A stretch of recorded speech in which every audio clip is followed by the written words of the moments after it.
Welcome.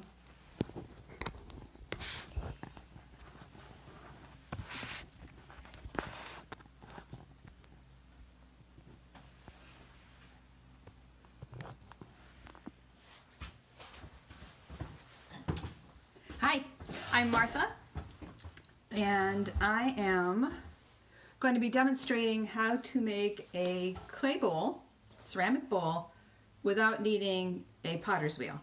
It is a kind of hand building, and please allow me to get set up here. It seems a little different than the last time I did a Facebook Live, so I want to make sure I'm doing this right.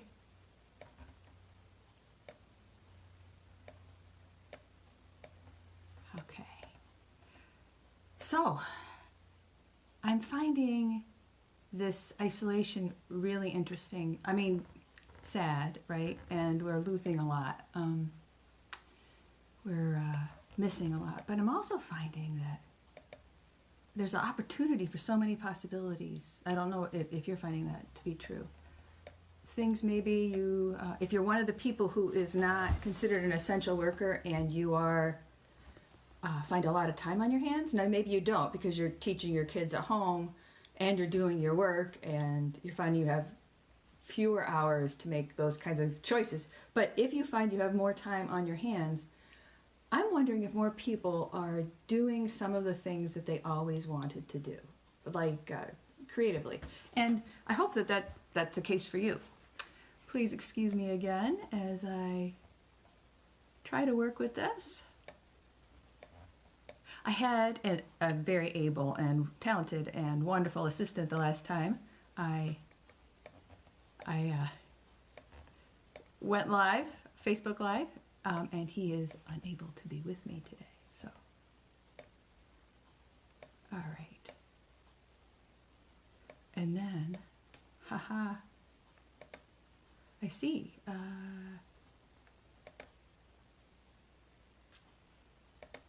I think I'm catching on. So if you're here, let me know. I know I'm a bit early, thank goodness, given that I have some difficulties, opportunities to learn. For those of you who are watching and, well, I guess even if you're not watching in real time, you may want to tune in for the next video, which is in real time, is tomorrow. Because 171 Cedar Arts, which is the sponsoring agency here, right? The artistic, I don't know, the place of extravagant opportunities in Corning, New York, and serves the whole region of the southern tier of New York and the northern tier of Pennsylvania. We're doing something in ceramics specifically that is in sequence. So this is the first of the workshops online that is about making a bowl. And I'm doing it hand building with a slab, as you'll see, something that we roll out and then create. But we have in the next 2 days the opportunity to watch Amanda Warren Jones on the potter's wheel making a bowl, and then Kirk Allen, who will be making a coil bowl. So 3 bowls, 3 different ways. And you can watch because you think it's interesting. You've always wanted to know how to do that. You can watch because you want to make along with. You may want to watch and then later on get out some supplies and try it. And it's a commitment on the part of the three of us. The 3 of us are committed to try and show tools that you can like retrofit from your house, things you have around the house that can help you be creative in clay, even if you've never done it before. Well, you probably found this to be true too. One of the bizarre things about being in isolation is that we both can't go to a store and we can have almost anything delivered to us if we have the means and we can wait a little bit longer than usual. So you may not have ceramic clay at home, but you could order it. And that's part of what we kind of have in mind in showing you this. So you can just watch, or you can watch and you can and make. So for those of you tuning in, this is going to be a demonstration of how to make a bowl without using a potter's wheel, a ceramic bowl using the slab construction. It's the first of 3 days of showing how to make a bowl. We'll have Amanda on the potter's wheel, and hello Jeanette, Amanda on the potter's wheel, and we'll have Kirk on making coils and making a bowl. So at the end of this week, you'll have seen 3 ways to make a bowl, but then also at the end of the week, the 3 of us are going to be, we've been challenged that in real time from our 3 different homes, we will be making a chalice or a goblet, and we're going to be doing it simultaneously, and it's kind of a competition. So please tune in and cheer for us. You don't have to pick a side, but you could just cheer for all of us. This is going to be new to all 3 of us to be doing it live from our own homes. And I have to tell you, making a chalice, which I have enjoyed doing, it takes a lot of concentration, and there's, for me, a whole lot of failure. So that's likely what you're going to see from my end. But thank you for joining in, Jeanette. I'm so glad you could be here today. Jeanette Gallagher, who has been in the clay studio at 171, has been an enthusiastic member of the clay team, as it were, and you are all welcome to do that. And part of what's pretty interesting coming up is that you can take a class. Hi, Amanda. Amanda's one of the people who teaches at 171 and will be teaching from her home, and will be part of this clay challenge at the end of the week to make the goblets, the throwdown. So we are going to embark on clay classes. They're going to be demonstration-based clay classes. Hey, Mitchell. Good to see you. And those demonstration classes are going to start on the week of May 10th. Yes. And you can, yes, yes. So you can also join us then. You can get clay, you can just watch. There's going to be, well, a lot of discovery on all of our parts, but I think a lot can be learned, and I know that Kirk and Amanda and I are pretty excited about trying and succeeding with you as students. So right now it's Facebook Live and it's a demonstration, and then starting after the Quarantine Cup, which is the challenge for the goblet on Friday, then we start with classes where you can do things in your own home. So there you go. I think it's exactly noon right now, according to like the 5 clocks I have within my site. 11:59. I'll give it another minute. Hold on while I put my calendar away.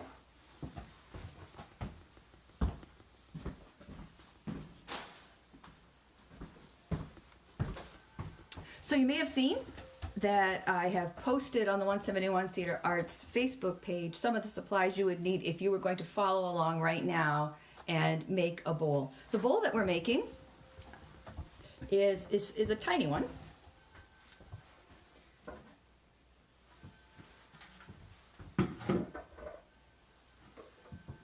And here it is. So it is textured on the inside, and it is made from a slab of clay, as you can kind of tell, or imagine anyway, and you will see in a few minutes. And then we use 4 seams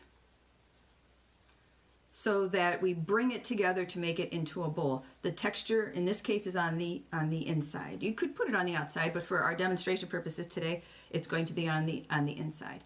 And again, as I mentioned earlier, I'm going to try pretty hard to show you tools that you can use from your own house. So who's watching? Is that Katie? Hi, Katie! Welcome. So I'm pretty excited about showing this to you, and I think we'll get started. Okay.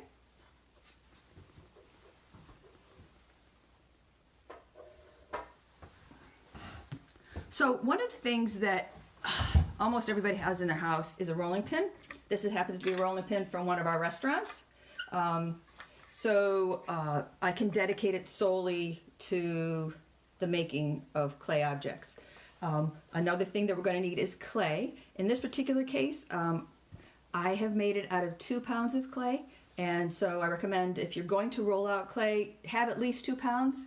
I have a 3-pound slab right here that we're going to start to work with, and you'll need a bucket of water, you'll need sponges, a sponge. I find it helpful to have a spray bottle. This happens to be a spray bottle that my husband gave me because he used to take the household spray bottles and use them for, I don't know, things in the garden, things for weeds. And so this one, he has like a vow written on it that he will not disturb this one. So if you see my husband, you happen to know him, thank him for the water bottle on my behalf.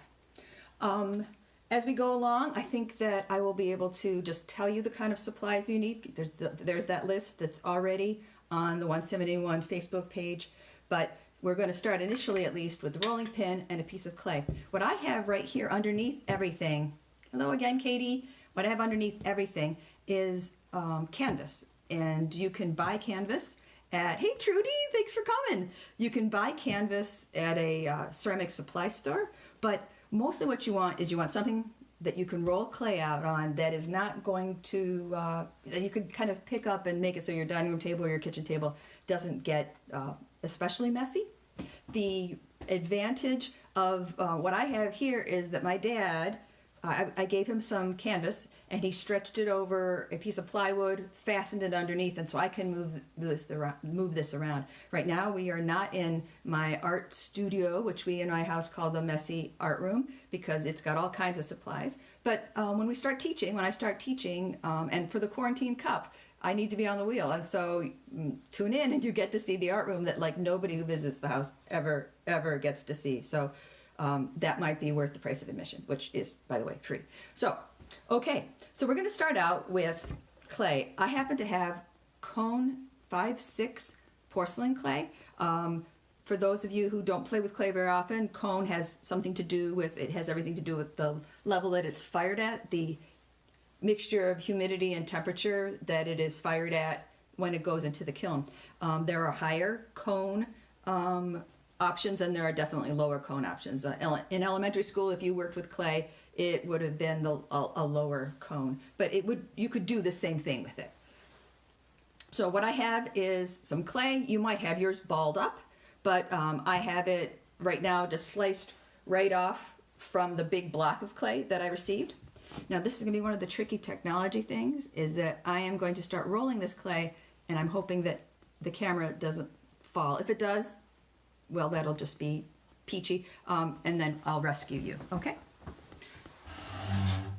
So in order to make a slab that isn't going to be too thick or isn't going to be thin and thick, it's good to have some sort of guide. So on the list of supplies, you will see these rather remarkable paint sticks. They're not the paint sticks that I always get, but they're the ones that you get if you were to get a big 5-gallon bucket of paint. And what they are is a beautiful thickness. Oh, Amanda, is that 3/4 of an inch? Well, you're also going to need a measuring tool. So it's a quarter inch thick. And that is going to work as my guide. So let me see here.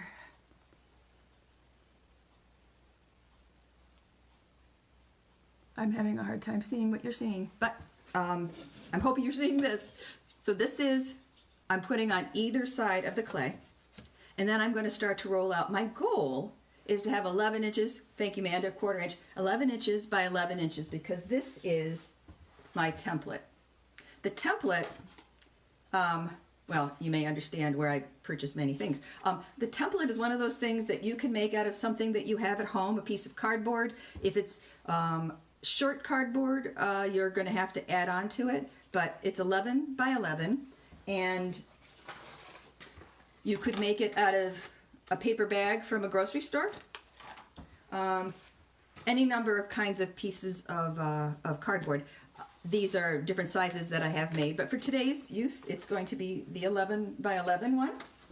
So one of those supplies then that you could be gathering are paper bags from the grocery store. So I'm going to start to roll this out. And again, we're going to watch to see whether or not any of the technology wiggles or falls. Sorry about the sound. Okay, so now we know.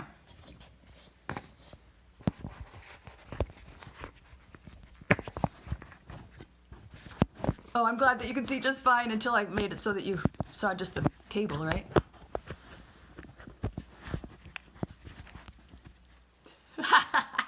Okay, so I'm going to be rolling this out, and it's possible that I may have had my clay out a little too long. When you have clay, sometimes it's drier, sometimes it's wetter, so that's where you can use a little bit of water. You don't want to make it into soup.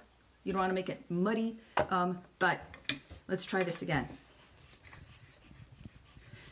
There will come a time toward the end of what I'm doing when I am going to actually throw the clay down, and when I do that, I'm going to put a mask on, because as much as I might, in fact, I'm going to do it now, as much as I might have just vacuumed this and cleaned it, which I did,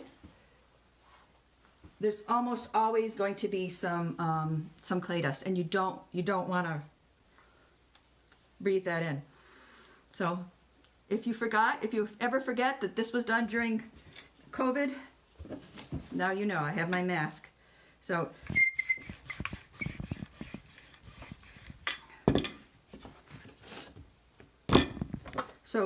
everything's wiggling. What this does is it stretches and thins. I don't want to get my thumbprints too deep into it, but there are some thumbprints. I'm hoping to be able to rub them away. So I've got my guides on either side, and I'm going to roll again. My goal is to be 11 by 11, okay?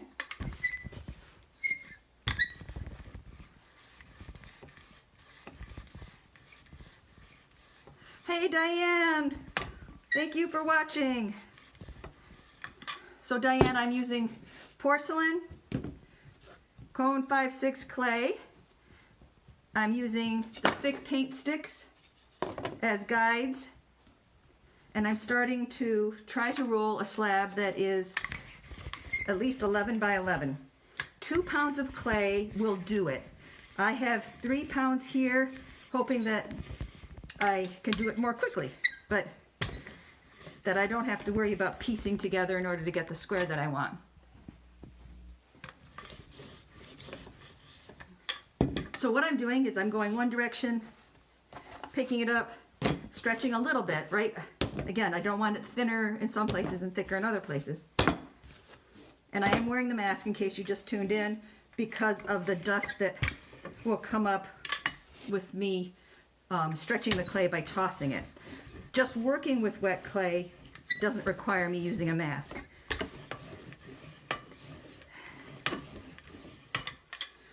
So one of the other tools is some sort of a measuring device. So I have a ways to go this way.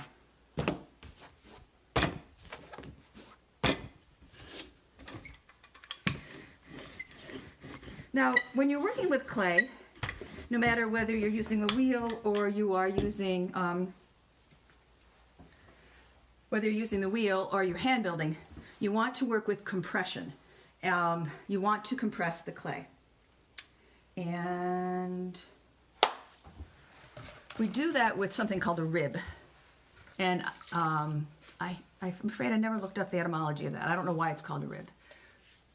This is one kind of rib. But if you're working at home and you're trying to make do with whatever you happen to have at home, back in the day when we used to be able to go to hotels, so a room key or a credit card you're not using anymore, you can use that. What we're doing is we're trying to bring the molecules of the clay closer together, align them, but the compression works to help heighten the possibility that you're not going to get cracks in your clay. It also smooths out texture. So this very canvas that I'm excited that my dad made possible for me to have on this board also makes a texture. Some people really dislike that texture. Other people love it. I sometimes like it and sometimes don't want it because I might have another decorating plan in mind. So okay, what we've done is we've worked toward getting that 11 by 11. But for our purposes right now, we're going to pretend that I've already done it because I have another piece that is 11 by 11. So I will put that here. So what you've done is, right, you've rolled out your clay, you've used some sort of a device, a spacer, like this to keep it a certain height. They also make a certain kind of rubber band you can put on your rolling pin so that it stays a certain thickness. So any of those things would work. And then we've compressed with a firmer rib. And then probably you, like me, would end up with some sort of like lines on there. And then there's this like heavenly red rib that's softer and it makes it smoother. But if you only use the red rib, you're not getting the kind of compression that you need to get. So, and then you would turn it over and do the other side as well. Hold on.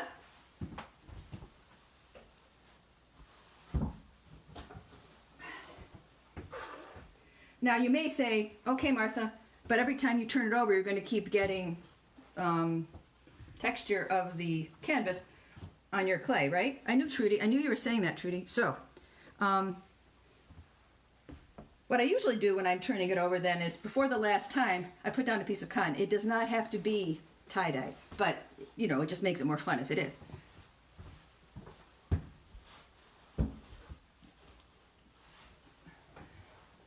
So the piece of clay that I had already rolled out is on a piece of cotton so that any kind of texture that it's showing is very fine. It's the cotton texture, okay? And then next what we're going to do is put our we're going to put our template onto the clay. Now some people recommend that whatever decorative texture you're going to put on your clay, you could put it on before you put your template on. So, and that is an option. Where did I put there it is. In order to get this kind of texture, you could, hello Christina, welcome. You could put texture all the way around the edges and then cut with your template.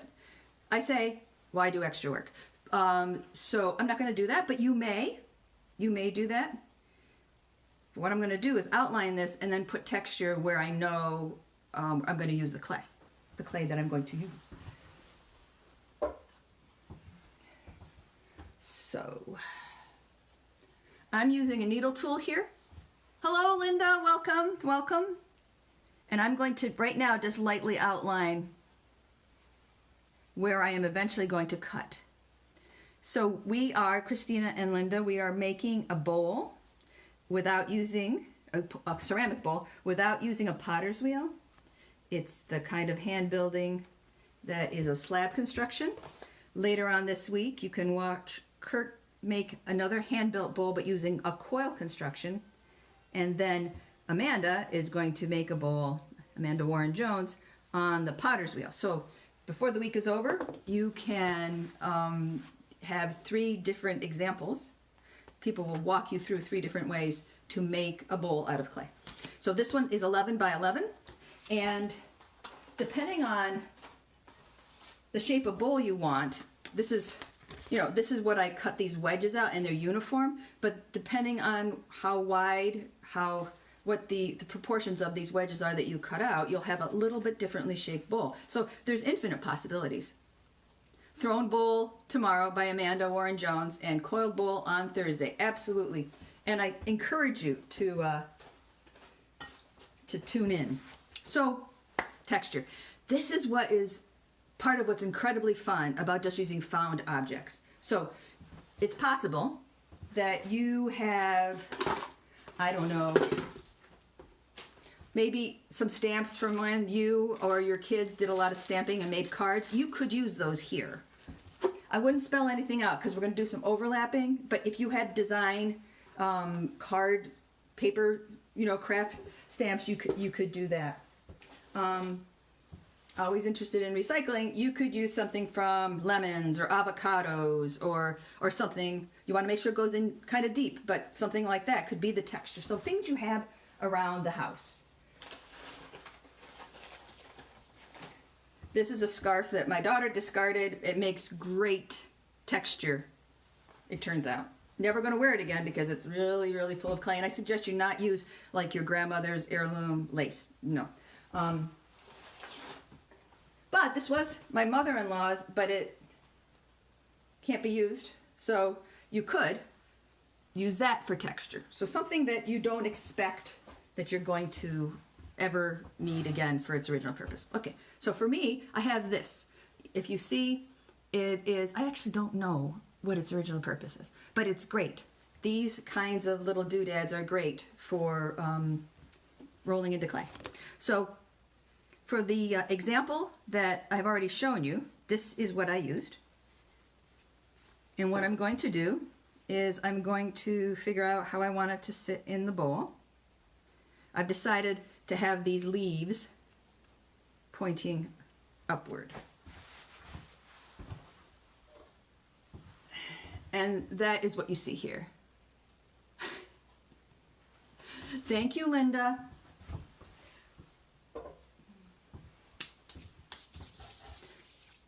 Quite apart from anything else, I was talking earlier for people who tuned in early just about how we have maybe a different perspective, or we're exploring things during our COVID quarantines, our isolations. Those of us who are not essential workers especially have a little more time on our hands. I also have ventured into hair cutting, my husband's hair. I think I'm a little more successful at ceramics. Well, let's just say I'm successful at pretty much anything, even though I'm mediocre at so much, more successful in comparison than the haircut. And those of you who may have seen my husband in the last couple of weeks would think, hey, she did okay, but I cut it again last night. Let's just say not successful. Okay, so the thing that you want to be your texture, place it where you want it to be, and then you get to use your rolling pin again. If you have, I think they're called a pony roller, you could use that, or you could probably use a brayer. Back when I did printing, you probably could do that. You don't want to go all the way through your clay, but you do want to make an impression. And of course you need to leave enough out so you can pull this up, right? So, okay, so now we have an impression in the center. But I also would like to have some texture toward the edges of the top rim, right? So I see that I have left some unwanted smears in places, a thumbprint and that kind of thing. So, because after I put this on, I'm not going to be playing with the surface anymore. Because this is porcelain, I can use a sponge a little bit more than if you were using a regular stoneware. Okay, so there's going to be some overlapping on the edges. It's not going to match exactly, but it can still be beautiful, right? So I'm going to decide to put it here. So only part of this design is actually going to be seen because I'm going to be cutting away some of that other clay. So I will be repeating this then in 4 places, somewhat uniformly. Yeah. I think I fell in love with working with clay in part because there's so much you can erase, or you can start over. You can ball up your clay and start over. And there may be, that might be uniform in art, but different art media, but it's certainly true here with clay. So let's say I really, really profoundly mess this up. I could ball up the clay and start again.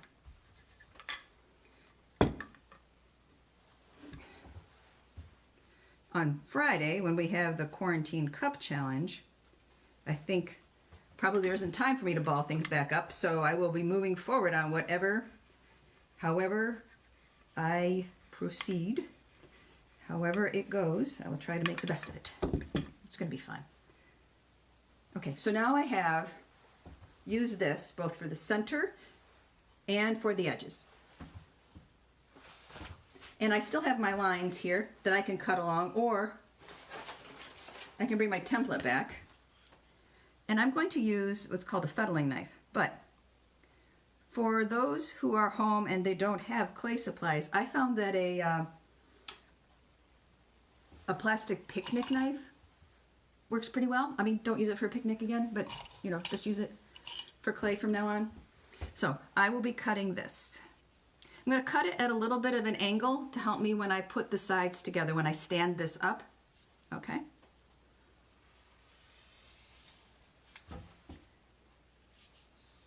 Make sure I'm going all the way through.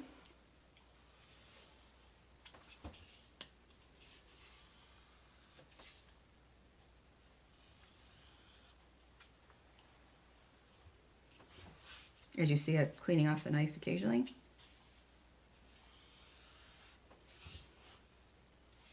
I am not going at an angle at the very top. I'm sorry, I didn't mention that.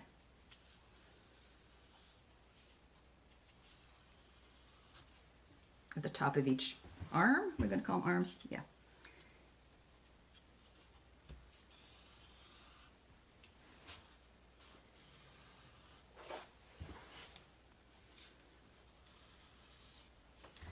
And it turns out my template wasn't exactly uniform, it was pretty close. So some of these lines are not precisely where I had outlined before because I must have rotated the template. Okay, so the clay that we're not going to use.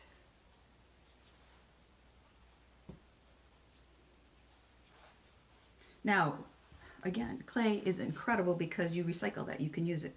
Right now it's soft enough that I can ball it up and use it, well, at the end of this if I wanted to. But if it gets really dry, there's ways to recycle that too. All in ways that where you are cautious because you don't want to breathe anything in. All right, so if you have questions along the way, please ask them, and then somebody else will answer them. I will try to answer them. Okay. Okay. So it turns out that I did make a little bit more texture than I intended with just by putting the template down. So this is what we have. If you've ever worked with clay, when you're hand building, there's something called slipping and scoring. Now you do that, you're going to do that too if you work with the wheel, because if you're adding a handle, it's the way that clay gets married. And what you're doing is you're making, in a sense, a Velcro. I think, Amanda, I think that's your phrase. You're making a Velcro opportunity so that these hash marks that you make in the clay, and then you put, that's the scoring, and then you put clay slip, which is soupy clay of the same kind. You put it in between, and when you press it together, it's like a Velcro bond. So that is going to be our next step. Each of the surfaces, each of the edges that we're going to work with needs to be slipped. It needs to be scored so that it can come together. And when you work with slabs, some slab construction is soft form and some of it uses a more stiff clay. So if you were thinking about a box, it would be better for you to have a stiffer, not totally stiff, but a stiffer clay, and then you could make your right angles. Here, we're going to be doing something a little curvy, and we also have to bend the clay. And since we're bending clay, we want it to be softer. So, I didn't bring over a fork. So a fork is a great way to make those little Velcro marks. So instead, I'm going to use my, my pin tool, and I'm going to go along the sides. And I will pick this up in just a second so you can see it.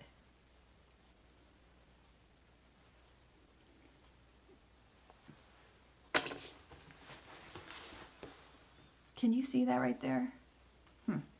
So when I actually assemble it, maybe you'll be able to see it better. So I'm roughing up these edges, but not going into the interior or the exterior, I hope. And then I'm going to add, I could use my finger, I'm going to use a paintbrush to add slip. And slip is a soft, watered down clay.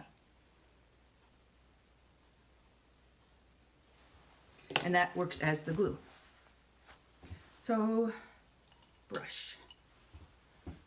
I think it's from a kindergarten set of paints that my kids had. Anyway.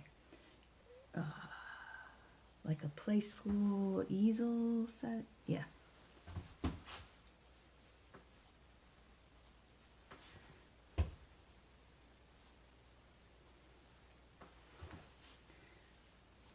So one of the great advantages of hand building, and I think of myself as a wheel person, but one of the great advantages of hand building is that you can acquire the tools to do this at home at much less expense than buying a wheel.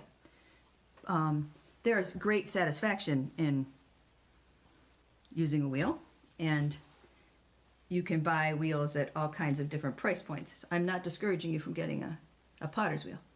But if right now you're exploring, during our quarantine, you're exploring things you have never explored before, this is a way that you can do clay at less expense. So the next thing I'm going to use is a banding wheel. This, mine happens to be really heavy. This is intended, I believe the name comes from, you put a pot on there, you put some color, and it goes around and around, and you make bands. I think that's it. But we use it for all kinds of things, and it's especially good for when you want to have many different perspectives on something. So I'm going to put these pieces together and then transfer it to the banding wheel so I can look at all the sides. All right.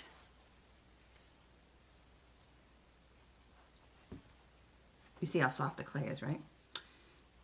And it has gotten very friendly with the cotton. Okay. So you want your hands to be dry. And you want to push together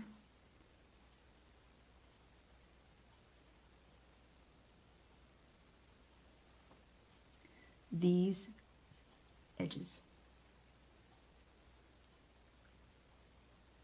Now we're going to come back, because there's no texture on the back especially, we're going to come back and make that prettier, but right now I'm trying to get them together. You know, it might be a good idea if you do this, when you do this, is that if you have a bowl in your home that's a little bit larger than this, you might want to explore transferring this right into it, and then it could help you support the bowl shape. So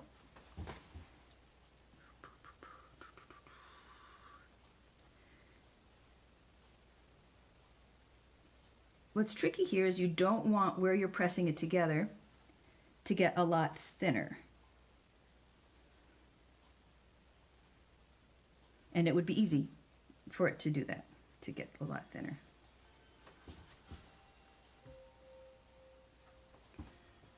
Let's see, I could show you this better if I already had it on the banding wheel, but I think we have to wait just a minute.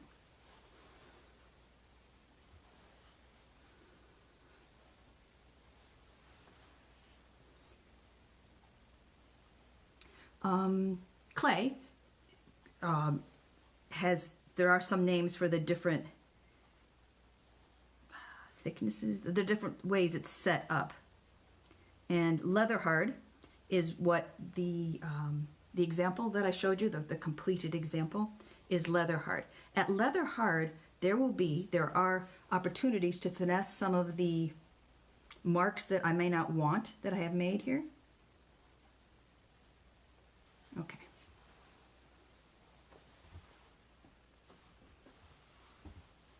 Okay, there we are. So I am, with dry hands, and frequently it means I have to dry them more regularly because that slip is coming out, I am pushing this together.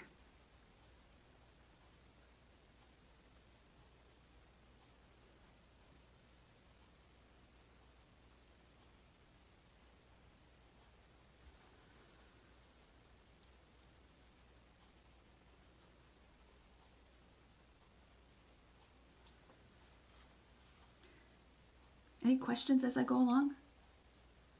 I really appreciate you guys being here.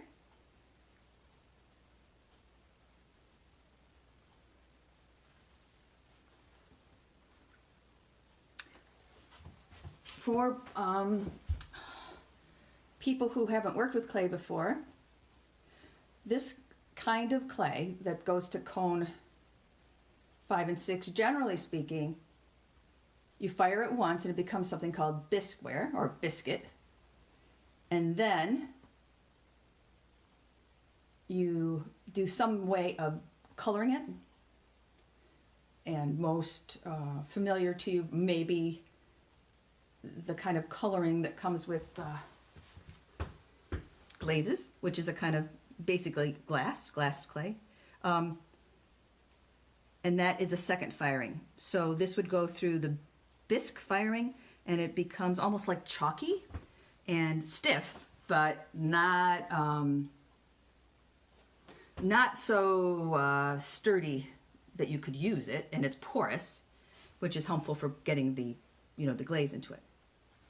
So as you see, my seams are not beautiful right now, but they're holding it together. There are some phenomenal ceramicists who leave their seam showing. That's not the intention I have here. If you were to happen to take the class that I'll be teaching, we will be making a vase where we're going to leave our seam showing. It's a way of approaching it. But for this today, my intention is for us to smooth that out. And there's a couple ways to do that. We're going to go back to that rib or your hotel key or credit card.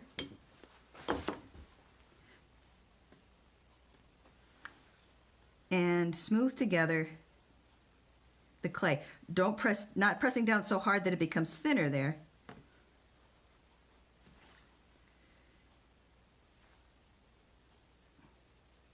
But bringing it together at first in a kind of rudimentary way, and then we'll go back like we did with smoothing before with the red rib, and we'll make it more smooth. We can also use something like a paddle to change its shape. Once it's sturdy, once the sides are married. So that's not finish, but you see where you could not see the seam quite as much as you used to. It's being held together, and then we'll come back to finesse that. I like to also bring the clay across on the top, because the rim, if you start a crack at the rim, it seems like it just invites the rest of the seam to open up.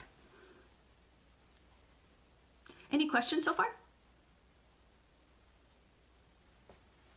So for those of you who may have entered a little bit later, there are opportunities all week to see ceramics and to join in the fun. Tomorrow you can see a bowl, and the theme is for these first 3 days are bowl creation. So you can see a bowl being made on the potter's wheel, which may be the more traditional way people think of a pottery bowl, right? Well, pottery means it's a pot, but on the wheel. But yes, pottery. Actually, there's some debate about that. Forgot I said it. On the wheel, I think a lot of people have at least seen that. At a Renaissance fair, at a craft fair, in a movie. And then coil will be demonstrated the next day, on Thursday. So Amanda Warren Jones tomorrow, and Kirk Allen on Thursday. And then all three of us for what is the Quarantine Cup Challenge. It's a throwdown. And we will be doing it from our own homes simultaneously, with the great Mitchell Smith helping to make that technological marvel happen. Now, once I have all of the seams the way I want them, which I don't yet, but once I do, let's see how much time I have. Okay, so once I do, then I can do a little bit more shaping. So I'm going to actually skip a little bit ahead, assume that these are the way I want them to look, which they're not.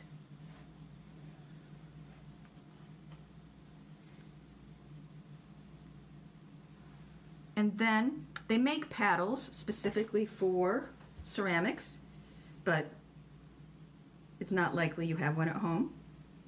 I don't have one at home, but I have a wooden spoon. Amanda helped me remember that that's helpful, the wooden spoon. So it was a wedding gift actually, many years ago. It will now be a clay tool.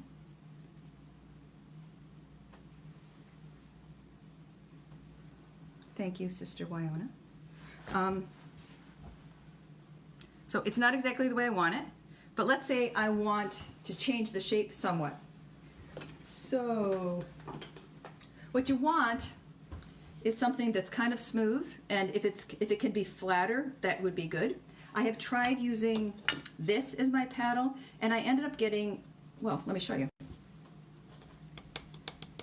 Oh, it's not, yeah, you might not be able to see it, but the edges here are making marks that I have to then, you know, smooth out, which is not the end of the world, but if I can smooth out fewer things, that'd be nice. So, maiden voyage of the wedding gift spoon. So that's going to help compress this seam all the way around. But let's say I wanted to change its shape somehow. If I wanted it to, let's say, scoop inward, I could do the paddle to help with that. Or if I wanted the top to come in, I could use the paddle to help with that. So there are other forms that you would use this more for, or use an actual wooden paddle for, but that's one of the things that you can do. So what I would do here, assuming I had finished the edges, which I haven't, but what I would do here is flare it out somewhat. Most bowls work better if they flare out so that you can not hit your hand as you're going in for the peanuts or whatever your snack of choice, or the candy, if it's the candy dish. So while it is still relatively Renaissance woman, that's right, Amanda is Renaissance woman. So while it's still this soft, and again, another good reason to do a soft slab construction for something like this, you can start to bend it out.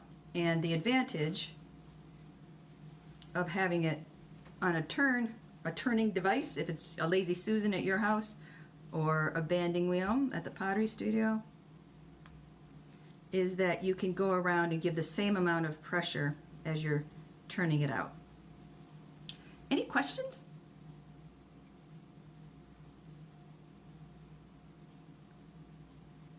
For the class that I'll be teaching, it will be all hand building, and it will be on Thursday evenings. And we will be making some simple slab constructions to begin with. Going to work with like a single slab to make something that stands, like it's going to be a polar bear, and a soap dish. And then we'll graduate, in that class, we'll graduate toward vase and a mug. And my hope is that it builds on skills that you have from the week before. What's on the corners?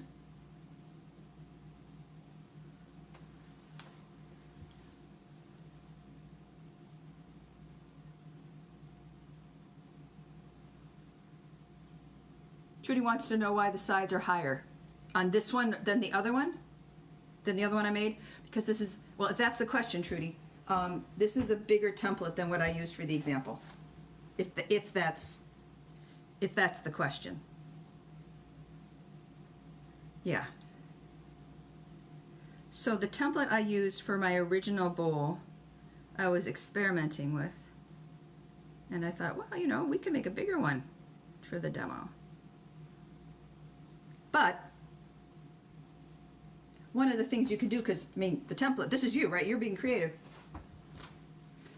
How wide the base is all depends on how wide this square is. I mean, what are the dimensions of that square? So that's what I was playing with, because I didn't have a template to go on. So I was playing around this past weekend, of the week before as well. So if I had cut the V only to go to here, right?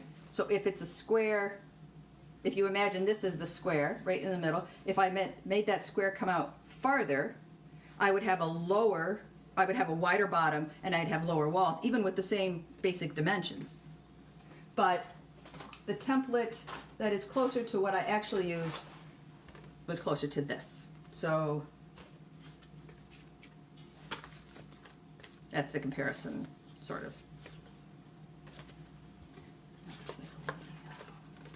So isolation also might make me stir crazy a little too. Okay. More questions?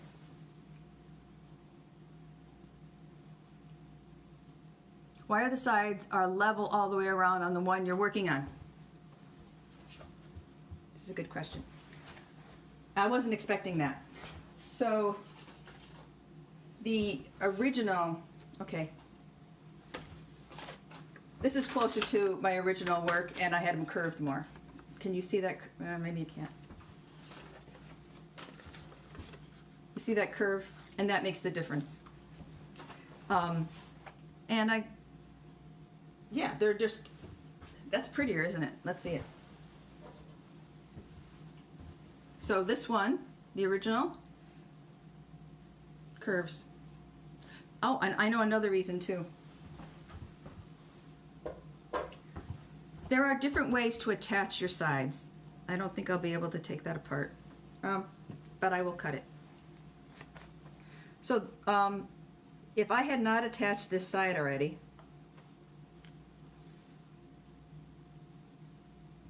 another way to attach the sides, I would clean this up, okay?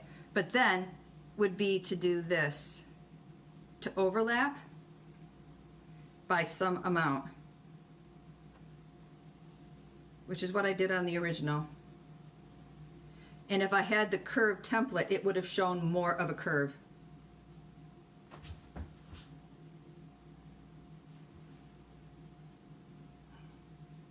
But thanks for catching that. Yep. It would have shown more of a curve that way. All of them are bowls, and they're just different. And that's what's one of the many things that's really great about ceramics, is that you add your own touch, and then you look at what somebody does. You can go on YouTube and look at how other people do things, and then you say, I would change that. And then you do, and it's great. It's fantastic, because it becomes you. No, it doesn't. It becomes your work. That's what I meant to say. So it's been 45 minutes, and I would love to answer more questions if you have them.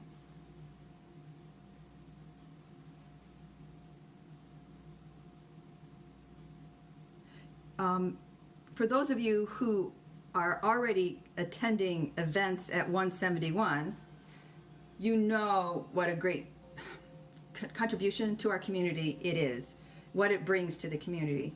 And for those of you who have not had an opportunity to do anything with 171, I highly recommend that you look at the website and see what they offer and how maybe you can contribute to the work in the community that they're doing, especially maybe right now. I think a lot of us know what they have been doing as an arts community, but as an arts community center, but what they are adapting, what we are adapting to be in a time when people's needs and desires are changing because our circumstances are changing.